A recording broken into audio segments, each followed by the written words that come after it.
আজকে একটা নতুন জিনিস খাবো। এটা হচ্ছে পাসমোর বাউবান।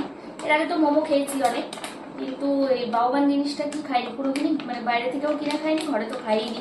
তো আজকে ফার্স্ট টাইম। এগুলো ফ্রোজেন হয়, কিন্তু এগুলো মানে ঘরে বানিয়ে খাওয়া যায়। খুব ইজি প্রসেস, যেরকম মোমো বানায় ওরকমই। স্টিম করা যায়, মাইক্রোওয়েভ করা যায়, প্যান ফ্রাইও করা যায়। আমি স্টিম করে দেবো। তো দেখা যাক এটা নতুন জিনিস খেতে কেমন হয়। কত সুন্দর দেখতে, কত কিউট দেখতে। একদম ছোট ছোট ডাম্পলিং যেরকম হয় এরকম, মানে একদম কম টাইমের মধ্যে হয়ে গেছে। 5 থেকে 7 মিনিট বড়দের টাইম লেগেছে, হয়ে গেছে। তাতেই আসে।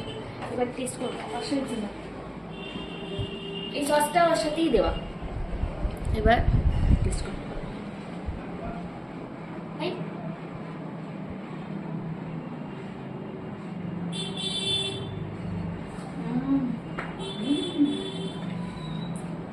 ভালো ভালো খাবার,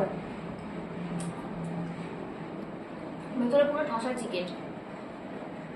কাছ থেকে দেখো, এরকম সসে ডিপ করলাম, চিকেন আছে ভেতরে।